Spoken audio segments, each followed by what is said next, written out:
But look at this. They may have a play at third and ricochet right back to Sanchez. And Sanchez ends it.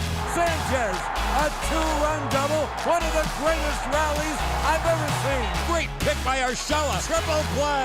A triple play. Put a star next to that one. Oh, boy, that's a sparkler. Gio Urshela's hit a grand slam. It is high. It is far. There it is. Gone. The Kraken cracked one. Oh, that Gary is scary. See ya. Gio Urshela, the most happy fella. Sanchez is watching. This ball's flying. His second home run of the night. Urshela with a walk-off single. See ya. A walk-off three-run home run for Gary Sanchez. Wow, so who knew? I mean, before the season started, if we thought when the Yankees and Twins got together, we'd be talking about the battle of a couple of first-place teams. Big trade in the offseason here. So the Yankees picked up Josh Donaldson, also took that money. Isaiah Connor for left. They were looking for a shortstop, moved Gleyber Torres over to second base. And so the Twins, they took Gary Sanchez and Gio Urshela, maybe fresh scenery for Sanchez, maybe clear his head out a little bit. Then Urshela was, I mean, what a key piece Urshela was for the Yankees over the last couple of years, and so hasn't quite gotten off to the best of starts. And also, by the way, guys, we'll bring it back inside Studio 3 with Cameron and Anthony. I'm Fran. Gave Minnesota the flexibility to go out and get Carlos Correa, by the way, too. 3 years and over $105 million.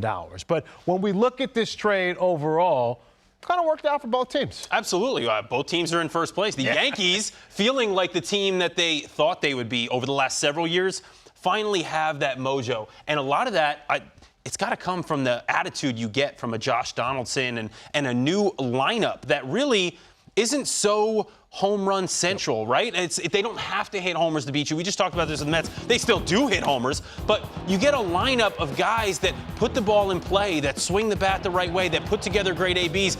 Isaiah Kiner Falefa is one of those guys. He's out there at shortstop playing great defense. Donaldson playing great defense at third, but putting together great ABs. And to go along, as far as that defense goes, they really revamped that defense on the infield. They are the best defensive infield right now in baseball, according to defensive run saved. It's really impressive what they've been able to do. And this is why, GMs don't make moves with their hearts. A lot of people were upset and sad when they saw, Gary leaving and Gio going, heading out the door. These are two guys who, in that clubhouse, teammates love to be around. Just really, really good guys. But Gio, soft-spoken guy. He was more of a guy that shows up and just does his job. Gary, let's be honest, guys don't stick with one team, throughout their career very long. I think it had ran its course, the pressures of being in the pinstripe. So, at the time, what they needed, like you just said, Anthony, a Josh Donaldson, somebody who he also needed to switch sides and switch spots because, those pinstripes also can, re-energize you. And you're seeing that, his focus, that level of expectation that comes with being a Yankee.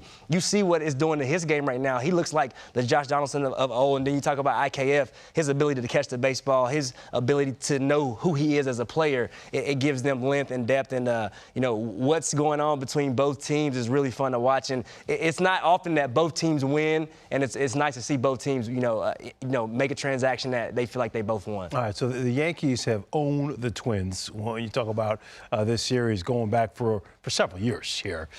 Cameron, is that something that the Twins are aware of? And is that something that the Yankees are aware of? I heard that stat the other day, and I think about the revolving door of players that you get year in and year out.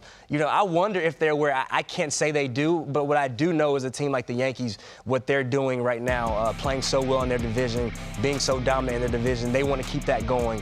Having a few injuries here and there, they want to continue to show people that the next man up is ready to go. Matt Carpenter, you bring him in, and he's not missing the beat. He's looking like the Matt Carpenter of old. And then you go to the other side, what the Twins are still able to do in that division and continue to be dominant, bringing Carlos Correa. They're getting young pitchers who are doing really well also. So it's fun to see. It's fun to watch. It makes for good baseball, and it makes for good TV.